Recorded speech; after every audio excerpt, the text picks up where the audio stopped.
Anthem Church, how we doing this morning? Feeling good, man.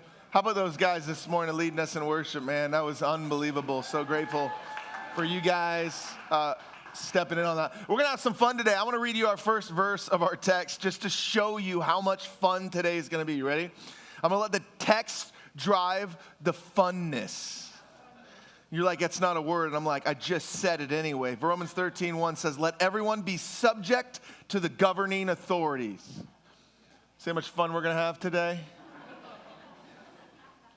Romans chapter 13, if you're new to Anthem, we've been walking through the book of Romans. And there are times when we take a topic and in culture that's relevant and hit every part of the scriptures to know what wisdom and principles flow and work for us in relationship to that. And sometimes we go chapter by chapter, verse by verse through text. And we did this with Romans. And there's a group of Christians in Rome.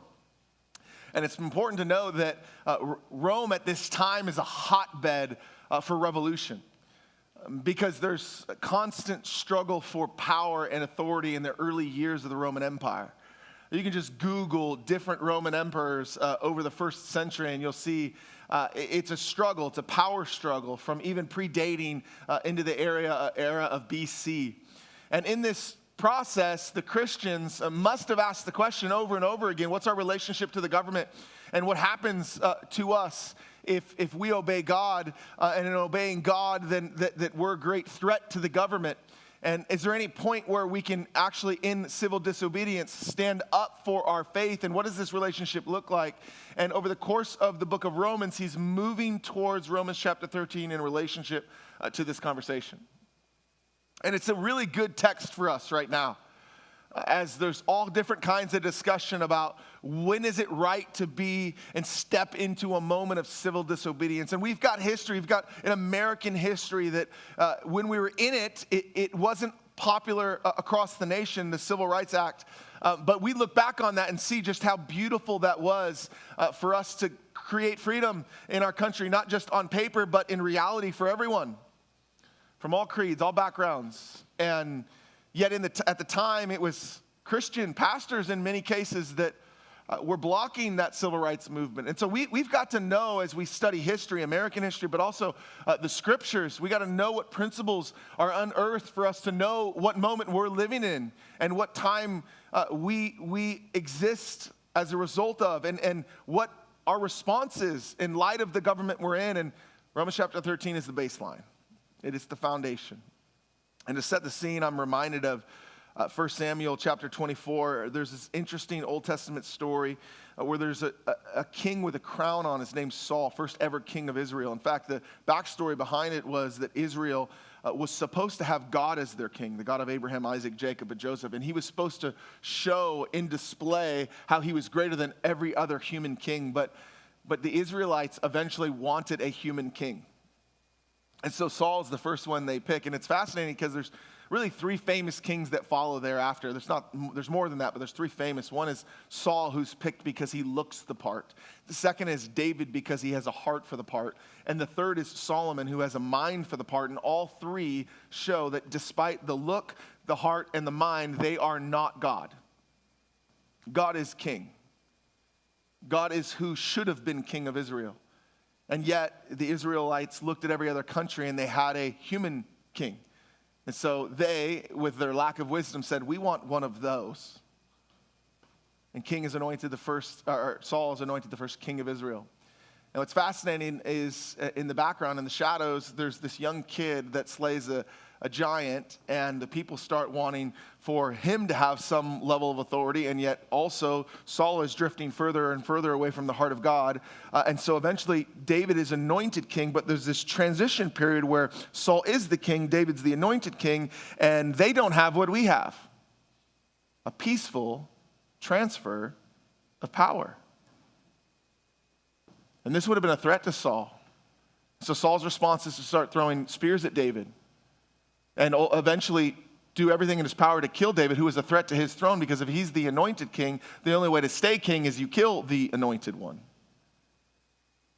And so eventually it leads to a manhunt. And this would have been the thing that all of us were tuned in on. Right? It is the hot topic of the day. Like every night you're wanting to hear the update on how's the manhunt, Saul and the thousands of men chasing after David. Did they find him?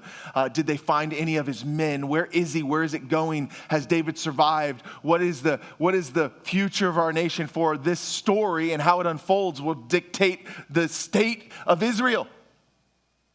And on one of these journeys in 1 Samuel chapter 24, Saul's got to take a bathroom break. And he wanders into a cave. Guess who's hiding in the cave? The anointed King David. So the anointed King David makes it known, walks up and just gets a little part of his cloak. Saul leaves there. He walks out and declares, listen, I could have had a non-peaceful transfer of power. I could have taken your life.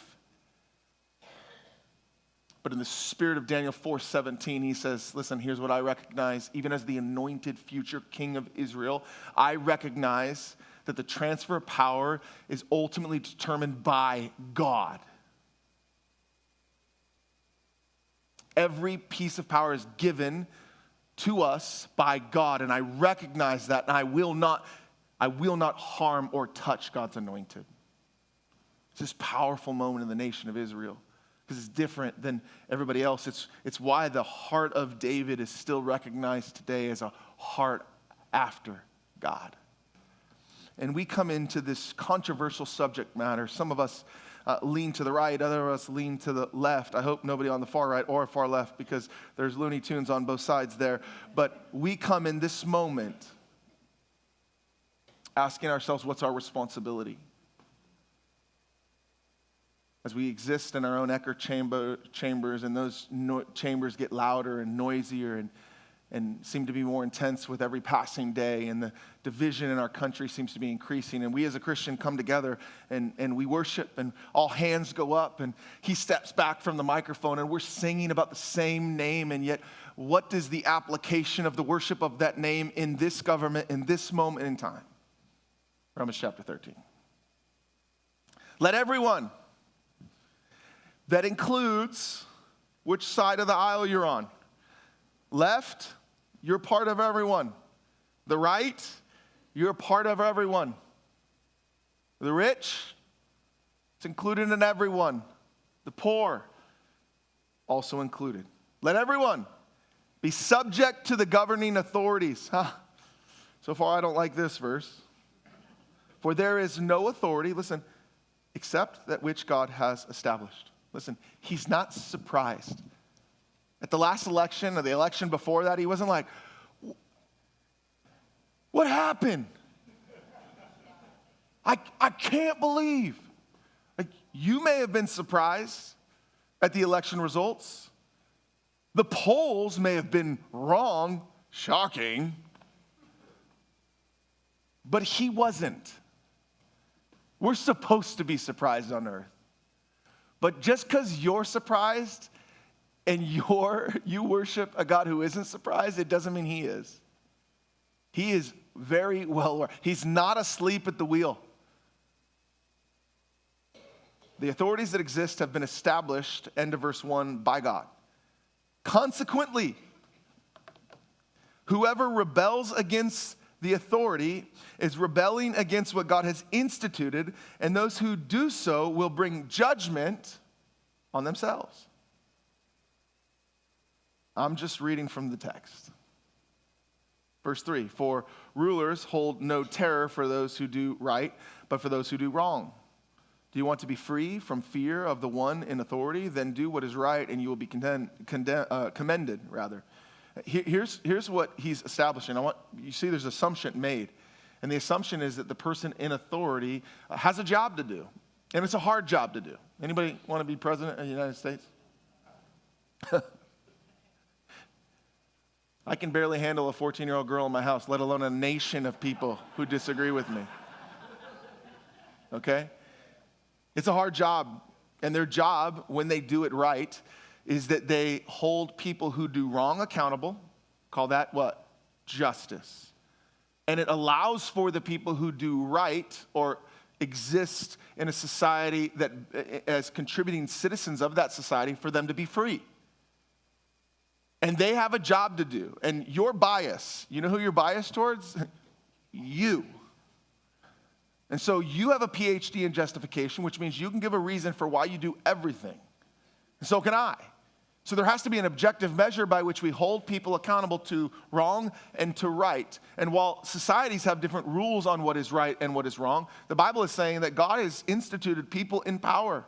And that may lead to some theological questions for you. And I encourage you to go down that path of asking those.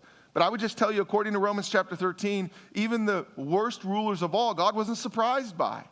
For such a time as this, he allowed it. I don't have the answer to that. It's going to be fascinating in heaven when we get there to know the answers to those questions, even within our own country. And that may cause a question for you right now with who's in leadership in the White House, or that may cause a huge question for you 4 years ago. Because about every 4 to 8 years, do you notice the pendulum swings back and forth and back and forth? And much like even Dom recognized that you may have been like, yeah, go Dodgers, or you may have been like, no, they always win. Same thing's true for elections. And yet we surrender not to any position of power outside of the authority of God. But that power says to submit yourself under the authority of government that you're in. We don't do it out of cowardice. We do it in humility to who God calls us to obey. And here he is. Listen, the people in power have a tough job to do. And we, because we worship a God of order, you read the Genesis account, what you're going to see is God spoke the world into existence, and he spoke it with an order. And the opposite of that is chaos, social and utter chaos. Right at the end of Judges, it says that each person did as they thought they should do. They did whatever they wanted to do, what they thought was right. And you know what it led to? Pure and utter social chaos. And so to the Christian, to the follower of the way, in a place where he's writing, there is a hotbed for revolution. He says, listen, the baseline for existing in a government is you have to realize they have a job to do, and you've got to do your best so that they can do their job. Verse 4, for the ones in authority is God's servant for your good. You know what that means? That means they will be held accountable by God. And let me just tell you, those who are newer to the faith, if you read the scriptures, here's what it declares. It declares that him holding them accountable is better than you holding them accountable. But if you do wrong, second half of verse 4, be afraid, for rulers do not bear the sword for no reason. They are God's servants, agents of wrath, to bring punishment on the wrongdoers. Part of order is justice. And people in authority have to exercise that. Verse 5, therefore, if it is necessary to submit to the authorities, not only because of possible punishment, but also because of the matter of conscience. Oh, I hate verse 6. Ready? This is also why you pay taxes. When I picked up Romans 13, I thought for sure there would be a clause in here. This is also why you pay taxes. I mean, come on. They tax my income. They tax when I spend money. They tax if I invest money and make money on my investments. They tax me if I die. Everywhere I turn, they're taxing me. Shoot, this country was started because of 2% T-tax. And here I am getting taxed at every level. What should I do? Should I not pay my taxes? As a matter of principle, it's getting too high. If you're a Christian, verse 6 would say this. This is also why you pay taxes. For the authorities, they are God's servants who give their full time to governing. Give to everyone what you owe them. If you owe them taxes, pay taxes. If revenue, then revenue. If respect, then respect. If honor, then honor. If you owe somebody something, that could be legally binding, meaning you have a contract that you owe. As a Christian, the best way for you to honor God and represent him well in that relationship is honor that contract. Oh, what if you don't have a contract and you can go to court and they can't prove that you owe them something? Well, I would say that the scriptures teach us that your word is your bond. That when you speak something, you don't have to have a legal binding contract because you have a contract from heaven. Your word is your bond. Your yes is your yes, and your no is your no. And the integrity of a Christian is the hallmark of their witness. Every Christian in every community should be trusted by their neighbors. Why? Because when they say something, they do it. That's why. What's different from you and the person across from you is they find reasons to justify why they don't have to do what they said they would do. You're a Christian, and you realize that when you say something, that is as binding according to God as any contract. Pay your taxes. If you'll honor, pay your honor. If you'll respect, pay respect. Whatever it is that you owe, revenue, give revenue. You and I represent a holy God of order, and we must represent him by living out in society a way, not only the truth of God, but also the character of Christ. I shared this in the first service. I've never shared this before, but early on in the life of the church, in order to set up a giving platform, so a way for you to give online, we had to either put in an EIN number, which is the number attached to the government, to our organization, or a social security number. Those were the only two options. Well, we didn't have an EIN number. We were just getting started. We were in an application process for it. And we were leveraging our sending church as a temporary organization number, but we didn't want them to be held accountable for what was given to us. And so temporarily, we put in my social security into the platform. And the idea was when we got our EIN number, we would exchange that. And by the end of the year, right, because that's when they do it, they would settle up with the organization representing the income. Well, we forgot to change it. So it's in the height of the pandemic, okay? And we get a tax bill. Personally, Lord and I get a tax bill for double my salary. I owe the government double what I get per year. And so I didn't pay it because I don't owe it. But I did pay a tax person to prove that I don't owe it. Why? Because we have to show if we owe something or not. Because as a Christian, if you owe it, you pay it, period. And you have to go about proving that you don't owe something. If not, you owe it and you must pay it. That's what Romans chapter 13, 6 and 7 tells us. And then it goes on to like switch from this. It's a fascinating, almost like it seems like he's going off track a little bit in his thoughts. Because he's talking about submitting to the government, pay taxes, and then all of a sudden he moves from what it is to your relationship to the government to what it is that your relationship is to one another. You notice how he does that? He does it very subtly in a way that doesn't seem like a natural transition. He's going to continue on that. Watch this. So you pay whatever you owe. Verse 8, let no debt remain outstanding except the continuing debt to love one another. For whoever loves others has fulfilled the law. Now, there's 613 of these laws, and love fulfills them all.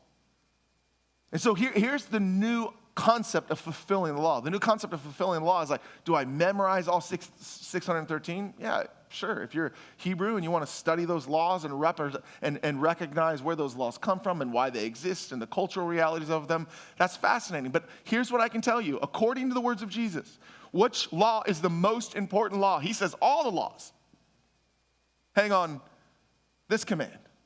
Love the Lord your God with all your heart, soul, and mind and strength. And love your neighbor as yourself. In doing those two things, you fulfill the whole law. So know the 613, sure, it's a fascinating study. But if you want to get them right, the spirit of the law is right, all hail King Jesus. Mind, soul, strength, everything I got, all hail King Jesus. What would you have me do? I've got desires, but those desires come under submission, in surrender to all hail King Jesus. Your power doesn't change. There is an election.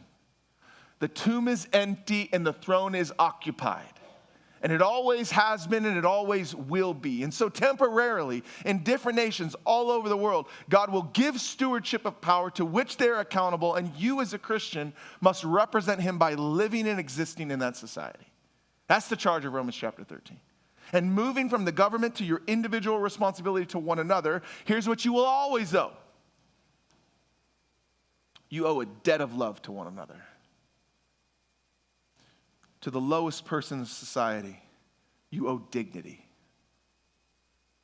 To the person who disagrees with you, you owe humanity. To the person who has a need or a frustration that you don't understand, you owe empathy. Why? Because the greatest force in the world is love, and it's the greatest force that God gives to us, and it's the essence of his character. And he says, if you want to represent me well, you will forever be indebted by love to one another. Why? Because you were in debt to me, and I lovingly showed you what it looked like. And now if you want to represent me, you must cross the lines to love other people well. That's how you best represent me. You want to be a revolutionary? Great. Love the person that's different than you. You want to send a message to a nation, to a community, to your neighbor? Love them in a way that makes no sense to them. That fulfills the whole law and represents a holy God in a nation that's so divided. Your forever debt. Listen to me. You don't get to graduate from this. You don't be like, you know what? I can be a little bit oppressive to somebody because I have reached a level of self-righteousness that allows me to do so. You laugh, but that's how we act. We think that we go to church long enough and we study enough and we know enough and we've been around the game long enough that now I can hold you to a standard that ultimately gives me grace and you a black and white principle because I know more than you. That ain't in here. Let no debt remain outstanding except the continuing debt to love one another. For whoever loves one another has fulfilled the whole law. Then watch this. And then it goes on to tell you what it is, the commandments. You shall not commit adultery. The reason that hooking up with your neighbor's wife isn't good is because it hurts him. It hurts your neighbor's house and it hurts your house. It disrupts order. Christian people are supposed to find one another, marry one another in the safe covenant of a forever commitment through the highs and lows, the good and the bad. You raise your kids and you raise your family and you exist in community with other people around you. And that together is the order by which God has established society. So don't go take somebody else's wife. Okay, that's loving. That's a loving way to ultimately understand an objective boundary. What does it say next? You shall not murder. I hope I don't have to explain that one. You shall not steal. Like just because they have more than you doesn't mean you can just take from them. It's not a biblical principle. You can't justify that. It's objective in its nature. Then it goes on to say, not only should you not steal from them, you can't even want what they have. Because wanting what they have is a middle finger to heaven, as though God hasn't provided for you. And so this charge to us that we need to understand there are objective measures by which we love each other well. We love him first because of our love for him, right? We obey the governing authorities. Under the obedience of the governing authorities, Christians maintain order in society, and then they love each other well. And that's supposed to be the light. That's supposed to be the city on a hill that people are drawn to as they walk in darkness, as they're seeking hope, as they lack joy. They see a people that have a debt to everyone, regardless of their standing in society, and that debt is love. I owe you love. Why? Because God so loved me. That's why. Let no debt remain outstanding except the one to continue to love one another, for whoever loves others has fulfilled the law. Verse 10, listen to this. Love does no harm to a neighbor. Think about this objectively. When you think about even your neighbor, think about the neighbor around you, the one that you can't stand. Let's just think of that one. Don't say their names out loud. Just write it on the prayer request. Just kidding. I don't want another name. And I want you to think about the different thoughts that you've had about doing something subtle that would really annoy them and they wouldn't be able to tie it back to you. You ever had those thoughts? Just me? I have a neighbor that told me flat out, a couple weeks after we moved in, I'm not going to be a good neighbor to you. I'm just not going to be a good neighbor to you. Well, last chapter told me, as far as it depends on me, I live at harmony with everyone else. Now it's telling me that I have a outstanding debt to everyone around me.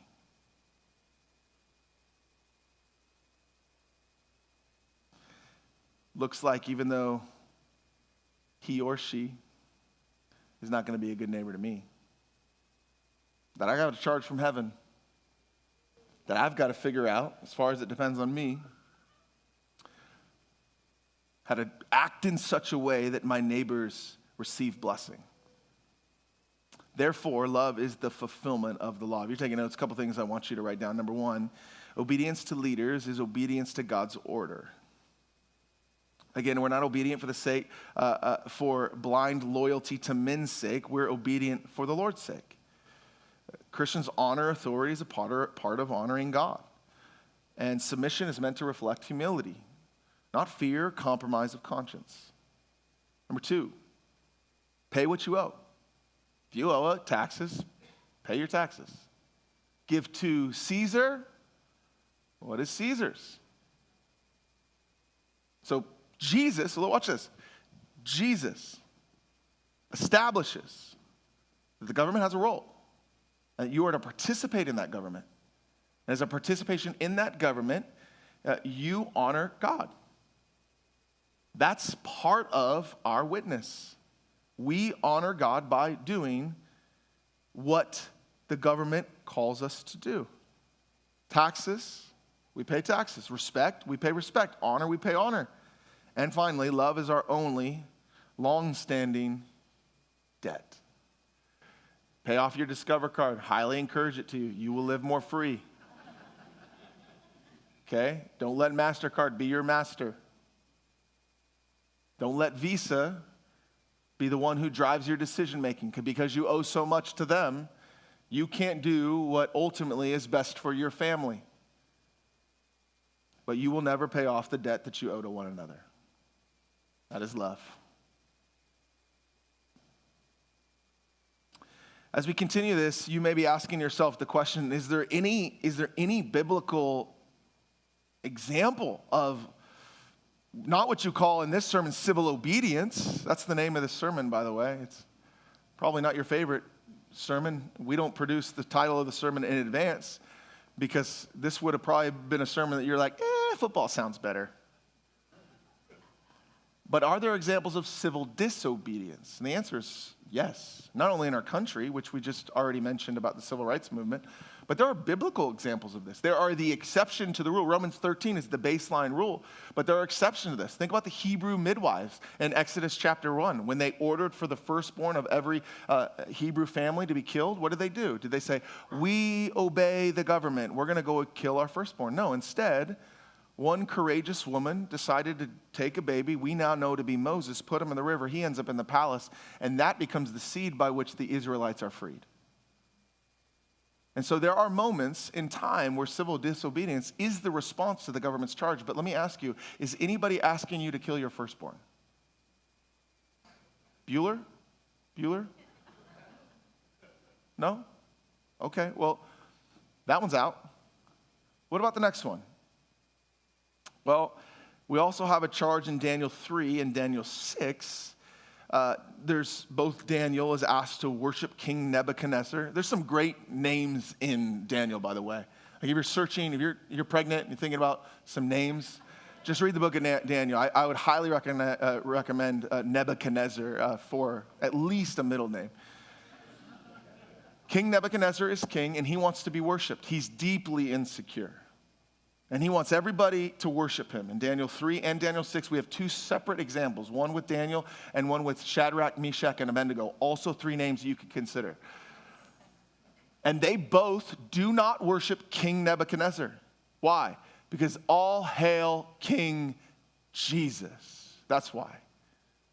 And so we will civilly be disobedient in this moment because you're asking us to do what we cannot do according to the scriptures. We cannot worship idols, and we must have no other God besides the God of Abraham, Isaac, Jacob, and Joseph. And so you're now asking me to violate God's law, and I must violate human law before I violate God's law. An example of how we get to civil disobedience. How about Peter and John in Acts 5? Peter and John in Acts 5 are told, don't share the gospel anymore. Not allowed to. I want you to see what happens, though. They do because they feel like it's the right thing to do despite the government's orders, and they go to prison. So here's what I'd say. As you count the cost of what civil disobedience looks like, you must accept the consequences on earth as a result of that choice. You know what they do you know what their prison escape plan is? Right, they get together, they find out where the guard break is, they figure out where the hole is in the ground to escape the prison. No, they just worship till the door falls off. That's their escape plan. And God delivers them. Why does he deliver them? Because they counted the cost of their civil disobedience. They did not take it lightly. They eventually did what the government said not to do because they felt like it was violating God's law, and so they broke human law instead, and as a result, they accepted the consequences and worshiped God still the same. You know why? Because they knew heaven was coming one way or another. If they died in that prison, heaven was waiting for them, where there was no more tears, no more pain, and no more injustice. And this was a great cause of injustice, but I will do what God has called me to do, and I will lift his name. All hail King Jesus. And the door fell down. And so when you step into this moment, you've got to realize the charge in front of you. That on earth it may not be accepted. And yet obedience to Jesus is not determined by the opinion of man. In fact, let me summarize what happens with Peter and John by their words in Acts 5:29. We must obey God rather than men. You see, civil disobedience is necessary when following human laws breaks God's law. That's when it's necessary. And so I would encourage you, in light of our current moment in time, as there's much talk right now of all different kinds of things. As of right now, the government is shut down. The latest I've heard, maybe there's an update. Anybody got an update? Still shut down. So long as shut down in recent memory. There's great division, not only in the White House, not only in the chambers of the Senate, but there's great division amongst the country. We could do a poll right now. Everybody raise your hand. No, we're not doing that. Because when we get in this building, we surrender the elephant and we surrender the donkey and we say, all hail King Jesus. I just hope you do that when you leave here too. I just hope that you and I would understand that our moment in time, as polarizing as it may be, as intense as it may be, listen, I tell you right now, the temperature's turned way up. When you cook a tri-tip, there's two ways to do it. The first thing you do, you're like, what in the world does this have to do with this? Just watch. You first sear both sides, temperature way up. Then what you do after that is you turn the temperature all the way down and you let it marinate for a while. I would love for this to be the season, the marinating season in our country. I just tell you, the grill is way too hot for that. It's turned all the way up. And it feels like we're being seared on both sides. And we've got to come back to these types of scriptures to remind us what our charge is in the middle of it. Because there's all kinds of noise. And everybody wants to grab Jesus and attach them to their political agenda so long as it's convenient. Before the ends justify the means. No, the ends does not justify the means. The ends are you're with Jesus forever, and the means are bring his truth with his love. That's ultimately where we're going. And you can do that with courage and boldness because you know what happens in the end. We don't know who wins the next election. We do know who wins in the end. And that's what's important to remember. And that's why we have to not only be bold, but be courageous with integrity as we seek to understand what it is to live in a society. We must obey God rather than men. Civil disobedience is necessary when following human laws break God's law. But listen, don't be flippant with that. Be very, very careful to who you're listening to online right now. Be very careful. Most of you are more discipled by somebody online than you are by anybody in this church. That's the truth. In fact, you come in on Sunday wanting me to say certain things that affirms the people that have discipled you all week. And when I don't, as a real person, you get mad at me instead of the person you don't even know. That's the problem right now in American church. We have people that are mad at their Sunday morning experience based on their online rhetoric. That's why right now the church is at odds. And despite the church, God moving in a powerful way, there's tremendous confusion on how we exist in society together. And yet over and over and over again, the Bible calls us to unity, calls us to order, calls us to represent him in his way. Be bold about the truth, but do it in love. Don't lose the character of Christ as you fight for his truth. And as you do that, you're also called to live and exist within the order of the government that you exist in. It's not the most popular message right now, but it's Romans chapter 13. And even when disobedience is necessary, the heart posture matters. You have to be respectful and not hostile. If you think about David, he spoke to with honor to the kings. You have to be peace-seeking, not delivered by anarchy. Romans 12:2, if possible, live at peace with everyone. You have to be willing to suffer for your conscience sake rather than retaliate, according to 1 Peter chapter 3. And so not only is there only a couple of examples of civil disobedience, but you see integrity even in light of it. So this is so important to consider in our current modern moment in time. How does Scripture define God's law? It says this, a summary of God's law is Romans 13:10. Love does no harm to my neighbor, therefore love is a fulfillment of the law. One great boundary test, one litmus test for all of us to know, to consider is, how does this impact my neighbor? How does this impact my neighbor? I want to read for you a couple different pieces of text. And here's why. Paul had a desire, and it's to reach the ends of the earth with the gospel. Okay? He believed that this would change the world. It would change the individual, and it would transform the world. And that's his charge. He's going to go from Israel, which has this beautiful testimony of God stepping out of heaven into the messiness of this world and dying on a cross in order to reconcile people back to the God who created them. That's the story that's going to change the world. He's convinced of it. So he plants little communities in different structures of government in different places all over the Middle East, kind of generally speaking, all the way from Jerusalem all the way up to Rome. And they're different societies, and one of them is called a people of Thessalonica. He starts a church there. Listen to what he tells them about existing in their place. He says this, 1 Thessalonians 4, verse 9. Now about your love for one another, we do not need to write to you, for you yourselves have been taught by God to love each other. The assumption is that if they got anything right, it's that they would know that they have to love one another. Like nobody could read the story of Jesus, be transformed by the love of Jesus, and not realize they don't have to love one another. He's assuming that you get that. Verse 10, and in fact, you do love all of God's family throughout Macedonia.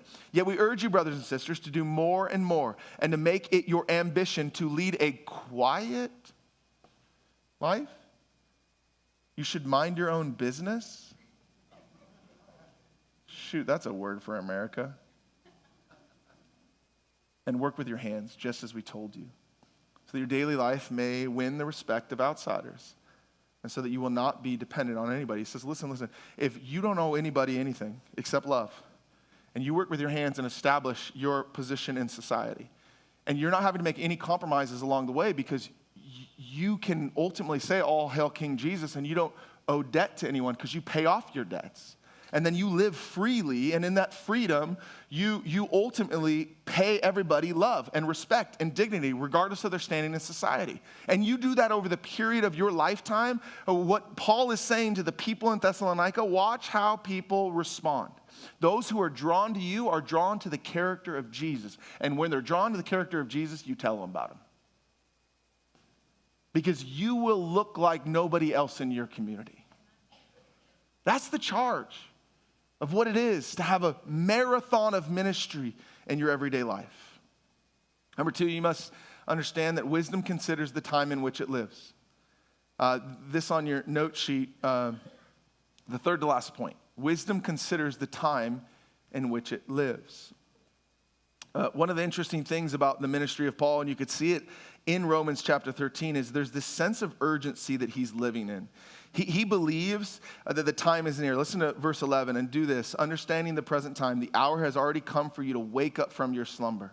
Because of our salvation is nearer now than when we first believed. What it's saying is every day that goes on, we don't know when Jesus comes back. And anybody that tells you they know doesn't know. We got a lot of people saying they know a lot of things. They have a lot of predictions, and they'll give you the calculus on how they got there. The calculus is they want more likes online. They want to draw attention to themselves. But they don't know. The scriptures tell us they don't know. But here's what Paul is saying. Here's what we do know. We know Jesus is coming back, and we know it's closer to him coming back tomorrow than it is to today. That's what he's saying. So there's an urgency. Paul actually thought Jesus was coming back in his day. And every generation since has thought, they look at the world and they go, oh, the end has got to be near. And so, sure, I'm in the camp that it's possible that right now Jesus could come back at any time. We've got markers of it, certainly. But I would tell you that the wisdom that comes out of that is there's a sense of urgency, but watch this. Urgency with peace. That's what Paul will attest to us. Like we got to know God's got it. He's okay. He's sovereign. He hasn't lost control. So there's a personal peace that we know that in the end this will all be settled. And in the meantime, there's an urgency. So Christians should both have a peace and live with urgency. Usually you have to choose one or the other. It's a peace that leads to apathy, or it's an urgency that leads to chaos. And Paul says, no. Personal peace, live with urgency. Personal peace, live with urgency. God's not surprised. God's not surprised. The marathon of ministry is to live your life, to draw people to you, and ultimately share the reason you live with one another. Number three, there's a discipline in exchanging your desires. So a revolution isn't a flippant act. It can't be a flippant act for the Christian. It must be after constant exchanges of your individual desires. In fact, most people vote for what benefits them. They look at the ballot, they go, how does this tax affect me? How does this law affect me? How does this law affect my family? How does this law affect ultimately everything that I represent in the community? I would tell you as a Christian, that's not how you should vote. As a Christian, you should vote based on what he says for the benefit of everyone. Because you love your neighbor, what? As your... Oh, so if it super benefits you and it doesn't benefit the larger community, do you have the courage to vote the other way?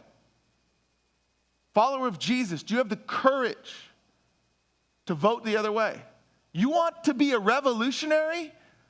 Vote for what benefits your community, not you. That's revolutionary. And so we've got to understand what the true charge of the Christian is. That we've got to have a discipline in exchanging our desires. And in that is a great charge to understand the responsibility. I just read that Vice President, or Kamala Harris, who ran for Vice President, she went through a 9-hour interview, and they asked her about every aspect of every season of her life for 9 hours. Now, I would imagine the reason I bring it up is because I'm sure they did the same thing on the other side. I don't want that job. I planted a church in the same community I went to high school in. People walk in here. You know what? The second I see somebody from high school, you know what I think? I hope they don't tell stories. That's what I think. If you went to high school with me, keep your mouth shut. Listen, this job that we have, just divorce yourself for a second from your opinions of the person in power. This is a job nobody wants, but we desperately need. And what if Christians modeled a way of respecting and honoring their leaders? I work with a lot of pastors, and I've heard horror stories of pastors in the country refusing to pray for certain leaders because they disagree with them. And 1 Timothy will tell us this. Pray for your kings and all those in authority, that we may live peacefully and quiet lives in all godliness and holiness. You and I don't get to not pray for our leaders. We don't get to. We don't get to opt out. I like that. I don't like that guy. I like this guy. I don't like this girl. I like that gal. We don't get to do that. We also shouldn't be doing the thing where the guy that we like that's on our team, that we excuse everything he does, but then we have a microscope on the other side. We don't get to do that either. Because Christians love the truth. And the truth will set you free. So if you want to live in a free society, you need to love the truth more than you love anything else. And then when you exercise bold courage to speak the truth, you need to do it in the character of Christ, which is love. There's a story told of the Nazi movement in the 1930s. First of all, it makes its way into America. I don't know if you know, but there was a sold-out Madison Square Garden Nazi rally in the 1930s in our country with the message to eradicate the Jews. And that perpetuated all across the world at that time, that led to the center of the war. And it was based on the message of this one leader that leveraged a moment in time where they were vulnerable. And his message to them was, all hail Hitler. And there's the story of the stadium in Spain just filled up. 40,000 college students, all wearing the same t-shirt. And at the end of this rally, Hitler wasn't even there. But they're perpetuating his message over and over and over again. And the students get so riled up, they just conclude it by saying, all hail Hitler. All hail Hitler. And they nearly changed the world for evil. They nearly overtook it, and the world would have never been the same if they were successful in their message. And I just got to tell you that as we sit and exist just shy of 100 years later, there's all different kinds of political messages, baked with different agendas, opinions, and you live in an echo chamber. And I ask for you to step outside of your echo chamber, realizing that fear won't win the day. Fear is the enemy's tool. Fear is the enemy's tactic. But you serve a king who had no crown, who had no standing or position in society, and yet asks you to exist for those in power under them. Not in submission to them, but in submission to him. And that you would exist not driven by fear, but by the most powerful force in the entire world, love. The only debt you owe to everybody in society. Because you were saved by grace by a God who loved you. So represent me well. Live under the authority. Because when it comes to a stadium of people, we will surrender all of our bias, all of our political allegiance, because the tomb is empty and the throne is occupied. All hail King Jesus. God, we thank you. We thank you that you're on the throne, that you're in control. Many of us live in a moment in time right now. I even think about the people that are struggling because of the government shutdown and all that it impacts. And there's a frustration and a disdain that I may not have what I need because of the moment that we're in. God, I ask for your church to step up. The institution that is the church, but God, also the people of the church. For we're not just a building, we're a body. God, I ask that believers all over our community would meet needs as a result of our obedience to you. And God, I pray also that as we exist in this divisive time, that we would be a voice of unity. We'd be a voice of truth, but we would never lose the character of Christ as we stand in boldness for truth.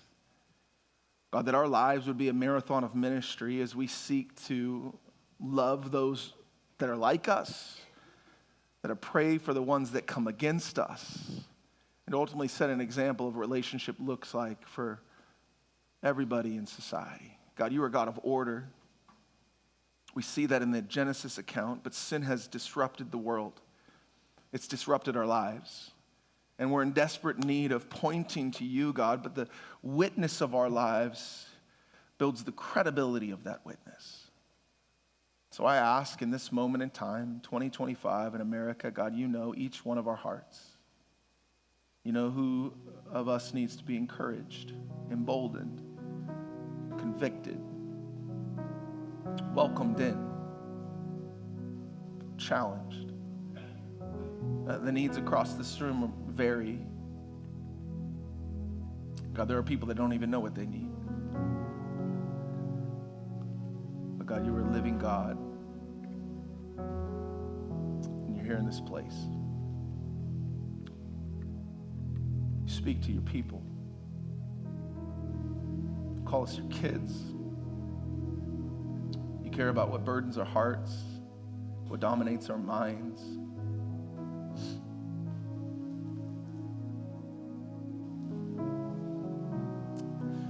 We exist in this moment in time, not knowing what's next. But we trust you. You're the only one that's been proven faithful and flawless. So we come under your authority. And we're willing to do whatever it is that you call us to until heaven comes. But I'll tell you this, God, we're going to need your help along the way. So meet us here. It's in Jesus' name we pray.